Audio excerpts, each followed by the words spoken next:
स्वास्थ्य मंत्रालय की तरफ से हमने सब स्टेट से फिर से डिस्कस किया, उनको रिक्वेस्ट किया है कि कोविड-19 के केसेस को मैनेज करते समय हम ये भी इंश्योर करें कि non Covid related essential services सभी लोगों को प्रोवाइड की जाती रहें।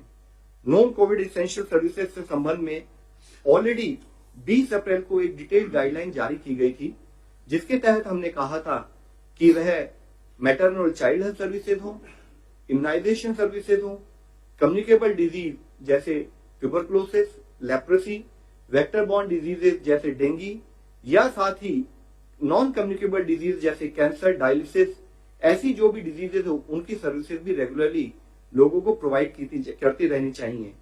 मिनिस्ट्री ने डायलिसिस के लिए एक स्टैंडर्ड ऑपरेटिंग प्रोटोकॉल भी 7 अप्रैल को जारी किया था। साथ ही 9 अप्रैल को ब्लड डोनेशन और ट्रांसफ्यूजन से रिलेटेड सर्विसेज के लिए भी डिटेल्ड गाइडलाइंस जारी की थी। माननीय स्वास्थ्य मंत्री जी ने भी सभी राज्यों के स्वास्थ्य मंत्री को लिखकर कहा था कि थैलेसीमिया, हीमोफीलिया या सिकल सेल एनीमिया जैसे ब्लड डिसऑर्डर्स हैं, उनके लोगों को क्योंकि रेगुलर ब्लड ट्रांसफ्यूजन की जरूरत है, तो ये इंश्योर किया जाए कि उनको प्रॉपर और अनइंटरप्टेड वे में ब्लड ट्रांसफ्यूजन सर्विसेज मिलती रहें। नमस्कार। कल गृह मंत्रालय ने आदेश जारी कर उन लोगों की आवाजाही की अनुमति दी है जो अलग अलग स्थानों पर लॉकडाउन की वजह से फंसे हुए हैं, जैसे कि स्टूडेंट्स, प्रवासी मजदूर, पर्यटक, तीर्थयात्री इत्यादि।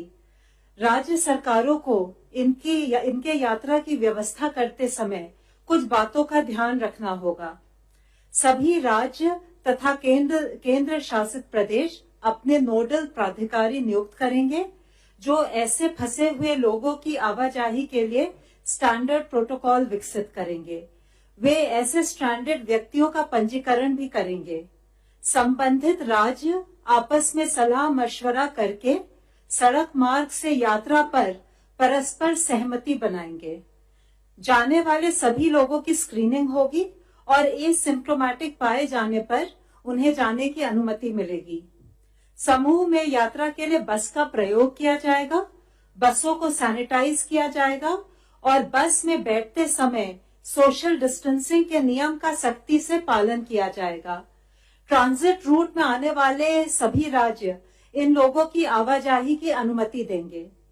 गंतव्य पर पहुंचने के उपरांत स्थानीय स्वास्थ्य अधिकारी इन लोगों का मेडिकल चेकअप करेंगे। यदि इन्हें संस्थागत क्वारंटाइन की आवश्यकता नहीं प्रतीत होती है तो 14 दिन के लिए होम क्वारंटाइन में रखेंगे। नियमित रूप से इनका हेल्थ चेकअप किया जाएगा और इनके स्वास्थ्य पर नजर रखी जाएगी। यात्रियों को आरोग्य सेतु ऐप का उपयोग करने के लिए प्रोत्साहित किया जाएगा। सभी राज्यों को इन सभी निर्देशों का सख्त अनुपालन करना होगा। पिछले 24 घंटों में देश में 1718 नए केसेस आए हैं, जिससे कि देश में रिपोर्ट हुए टोटल केसेस की संख्या अब बढ़कर 33,050 केसेस हो चुकी है। अगर हम देखें जो हमारे पास अभी एक्टिव मेडिकल सुपरविजन के केसेस हैं तो वह संख्या 23,651 है। पिछले 24 घंटे में 630 पेशेंट वो क्योर भी हो गए, जिससे कि हमारे टोटल क्योर्ड पेशेंट की संख्या बढ़कर अब 8,324 हो चुकी है। इस तरीके से अगर हम देखें तो हम पाते हैं कि हमारे देश में टोटल रिकवरी रेट प्रेजेंटली 25.19% है। रिकवरी रेट के अंदर हम एक प्रोग्रेसिव ट्रेंड ऑब्जर्व कर रहे हैं। जैसे कि आप लोगों को इससे पहले भी बताया है कि 14 दिन पहले का अगर रिकवरी रेट देखें तो वह 13.06% था, जो कि अब बढ़कर 25% के ऊपर पहुंच गया है। यह एक बहुत ही पॉजिटिव साइन है। इसके साथ ही हम लोगों ने अगर रिपोर्टेड डेथ केसेस की एनालिसिस करें तो पाया कि हमारे देश में केस फेटेलिटी करीब 3.2% नोट की गई है, जिसमें से 65% मेल और 35% फीमेल पेशेंट थे। अगर हम मोर्टेलिटी का एज डिस्ट्रीब्यूशन भी देखें तो पाते हैं कि less than 45 years age group में 14% case fatality has been noted.